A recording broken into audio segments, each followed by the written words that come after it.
toll of death following last night's bombing of a country pub in Northern Ireland stands at 16. Nearly 70 people were injured in the worst incident for 3 years. The Northern Ireland Secretary called it a massacre without mercy, and the Prime Minister said the government won't rest until the killers are brought to justice. The explosion happened in the little village of Ballykelly. Close by, several hundred British soldiers from the Cheshire Regiment are garrisoned. Many of them were off duty at a disco in the Drop-in-Well pub when, without warning, the bomb went off. 5 civilians, 4 of them women, were killed. 11 soldiers also died. Among them, 20-year-old Clinton Collins from Stockport, who was celebrating his promotion to Lance Corporal. His young wife, Tina, was among the injured. Also dead, 21-year-old Stephen Bagshaw, a Lance Corporal from Glossop, who'd only recently phoned his mother to say his friends had found a safe pub to drink in, the Drop-in-Well at Ballykelly. Police say there are casualties, although it's not known how many. No warning was given. 6 civilians and 11 off-duty soldiers died when the INLA detonated a no-warning bomb at the Drop-in-Well disco. This was mass murder on a scale that I'd never come across before. And it only seeped in gradually.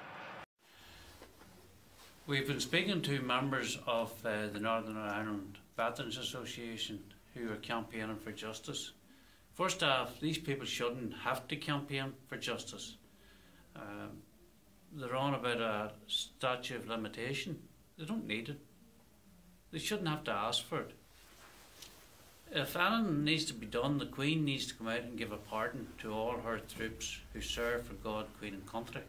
The IRA got royal pardons. The IRA got OTR letters.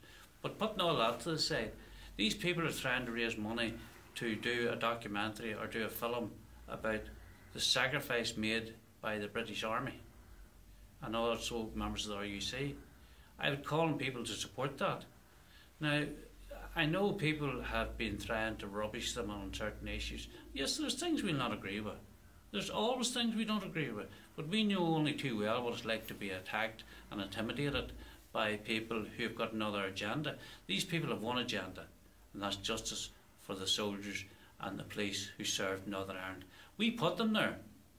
We asked them to risk their lives.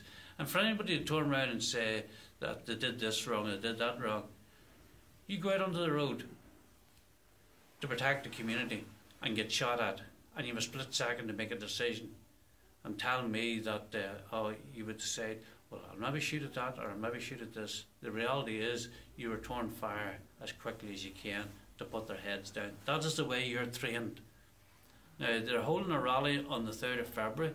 We would ask people to go and support these people at that rally in London. We'll certainly be going over to support them. The other issue is a number of people are having a go at some of the members. Listen, there's none of us perfect. You show me an organisation and show me an organisation that has got nothing but perfect people in it, and I'll tell you this, there'll be something seriously wrong with them because it doesn't exist. This bickering from some of the people who are attacking people who are trying to defend our community needs to stop. We would ask people to support, especially this film or documentary where they're trying to raise money to get the truth about what soldiers and members of the security force, UDR, police and all had to come through, what they put on the line to risk their lives to defend. The sacrifice they made, that needs to be supported, folks. Get off your high horses, some of you who are looking down your nose at some of these people. They didn't ask to be there. We put them there. I certainly have no problem standing by them and supporting their cause. Irrespective, we're not supporting the individual. We're not supporting the personality of certain individuals. We are supporting the cause. And remember that, folks. The cause always comes first. And justice is very important here. Just the recognition of the sacrifice made by the armed services needs to be upheld here.